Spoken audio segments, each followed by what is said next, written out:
What's good everyone, it's Steve from SnkrTechTalk, back with another video today. For today's video, we will be taking a look at a versus performance review of the Nike Jaw 1 versus the Nike Jaw 2.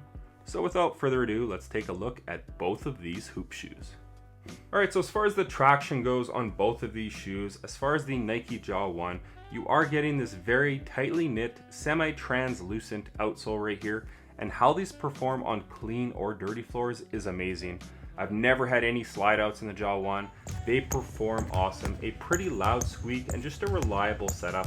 I don't know if I'd bring these outdoors as the rubber compound is pretty soft and shallow, and you're getting more of the same in the Jaw 2 with a tractor inspired traction pattern. Very nice on clean floors, slight wiping on dirty floors, but overall it's a very reliable setup to make all of your really harsh and hard movements on court without any hiccups as far as the traction goes. If I had to give the slight edge to one over the other, I would give that edge to the Nike Jaw 1, as I just think this was a bit of a tackier setup as far as the traction goes. As far as the cushioning goes on both of these shoes, it's more of the same. You have a full-length Phylon midsole with kind of a stick tape of gum directly under your forefoot. It's exactly the same on both of these hoop shoes. So the only difference in my opinion would be at the back. On the Jaw 2, it's not caged where the Phylon is, whereas you do have slight caging with the rubber cup outsole wrapping up at the back right here. So overall, I would have to say it's a tie. It's more or less the same, very close to the floor in the forefoot, while maintaining that higher stack feeling at the back, but it's Phylon, so it's pretty archaic. It's an EVA foam. You get a little bit of compression, but really nothing nice underfoot. And for me, being in my mid-30s, I do need a more substantial cushioning system, and you're not getting that in the Jaw series thus far. I would love if they did kind of go where the Sabrinas are going, with the Cushlon just being more substantial underfoot as far as impact protection and a larger volume zoom airbag. I think honestly, as far as the cushioning setup on this shoe, it's very basic and tailored to the younger generation. So for me and my playstyle, I'm not a big fan as far as the cushioning goes. It's more or less the exact same on both of these models. As far as the fit goes with both of these hoop shoes, again, both of these shoes are a US size 10.5. I do feel that these are a little more snug fitting because the mesh material really never breaks in, and it's very tapered here in the toe box. You get a ton of padding at the back of this hoop shoe. It's a very snug one-to-one feeling hoop shoe. If you are a wide footer, I would recommend going up half a size, as it is pretty narrow here in the forefoot. More or less the same in the forefoot here on the Jaw 2. If you're a wide footer, I would definitely go up half a size, but I just felt that the material was a lot more forgiving, which translates to a nicer fitting, less restrictive hoop shoe on foot in the Nike Jaw 2. So as far as the fit goes, they more or less fit the same. As far as the length goes, I just prefer the overall fit and comfort of the Nike Jaw 2. Now, as far as the materials go, right off the bat, I do like the choice of materials better on the Jaw 2, but starting with the Jaw 1, you do have a synthetic leather material at the top near the heel counter, a screen mesh material at the heel counter right at the base of the heel, and then running throughout the rest of the shoe for the most part, you have a very rigid mesh material, and it's very scratchy here in the forefoot, and then kind of this synthetic leather fuse panel near the toe box for some extra durability and support. The same goes for the lateral and medial wrap right here that wraps around your forefoot. Overall, it's a very cheap setup that just really never breaks in on foot, and it feels like you're wearing them for the first time every time you put these on. I can't say the same with the Jaw 2. I do like what they did with this really more free-flowing and open cell mesh material. It's very comfortable on foot. It runs up the tongue. You do have a synthetic leather material here on the lateral side with this 3M swoosh. Synthetic suede material that's very cheap in hand. Don't care for that at all. You have a 3M hit at the back, a screen mesh material right here, and more of that synthetic suede material wrapping up the toe box and up the eye stay. So it's still very cheap in hand with this model right here, but it's just a lot more comfortable and free flowing in hand and on foot. I can't say the same here in the Jaw 1. So as far as the materials go, I'm definitely going to give the edge to the Nike Jaw 2. As far as the weight goes between both of these models in the Jaw 1 and 2, again, both of these shoes are a US size 10.5. The Jaw 1 comes in at 14.1 ounces, with the Jaw 2 coming in at 12.85. So all things considered, this is a far more lightweight basketball shoe, about 1.5 ounces, which is very nice on foot. It feels very lightweight. This doesn't feel heavy at all. It just feels more substantial in hand. So as far as the weight goes, the Jaw 2 definitely takes the cake. As far as the support goes on both of these hoop shoes, with the Jaw 1, you are getting an internal heel counter right here. The tongue is gusseted from about the midway point down, so it fits very snug around your foot. Moving your way down from that, you do have this mesh material with these kind of straps right here in the forefoot.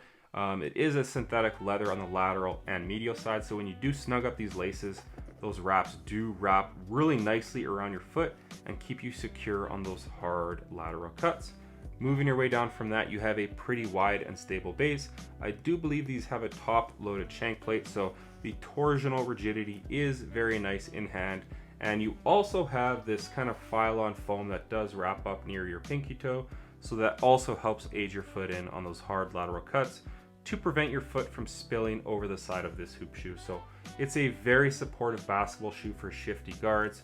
More of the same in the Jaw 2, with an internal heel counter. You also have that Phylon material wrapping up the side of your foot. The synthetic leather that does a superb job of harnessing your foot in on those lateral cuts. With this model, you are getting more of an outrigger right here, whereas on the Jaw 1, you don't really have much of an outrigger. So you do have that on the 2s to prevent your foot from teetering over, a wide and stable base, and that midfoot shank plate. So all things considered, I would say both of these are very supportive basketball shoes for shifty guards. The one thing I do like about the Jaw 1s just a little bit better are these lateral and medial stabilizer straps here that do wrap around your foot. When you snug up this shoe very tightly, it feels very secure here in the forefoot. But I just love the free-flowing nature of the materials and the fit on the Jaw 2, and that translates to the support also. So if I had to pick one shoe over the other as far as the support goes, I would say I do prefer the Nike Jaw 2. And then as far as the aesthetics go, honestly, both of these shoes are pretty uninspiring, very Kobe-esque, and something that we've come to know from Nike.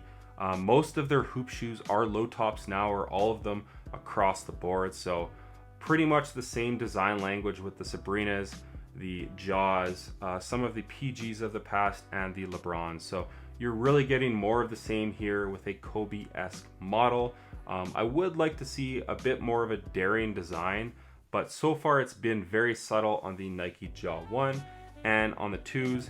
If I had to pick one over the other as far as the aesthetics go, I would say I like the Nike Jaws 2 just a little bit more. So overall, if I had to pick one shoe over the other, I would have to say that I would go with the Nike Jaw 1 just because of the price point. You can get these on sale for like $70 or $80 right now. Pure performance and fit, I would say that I do like the Nike Jaw 2s just a little bit more. I just don't think it's worth the full retail price point of $120 or $130 right now. I think if you can grab these guys on deep discount, definitely do it. Pretty much the exact same package when it comes to the traction, the fit, the cushion's identical with the EVA foam midsole and the really small and skinny forefoot Zoom airbag. And then the overall support features are more or less the same. The materials are pretty much the same. I just prefer the more free-flowing upper on the 2s. So all things considered, I would say it's a mirrored product with the Jaw 1 and the Jaw 2. But sound off in the comments, what do you guys prefer? Do you guys prefer the overall aesthetics and performance of the 1s or the 2s? So that's going to do it for today's video on the Nike Jaw 1 versus the 2s. Again, sound off in the comments what you guys think of both of these hoop shoes. And who do you think is going to have the better colorways between the two? I would say it's pretty much the same product as last year, which is pretty upsetting, but that's what we've kind of come to know from Nike now.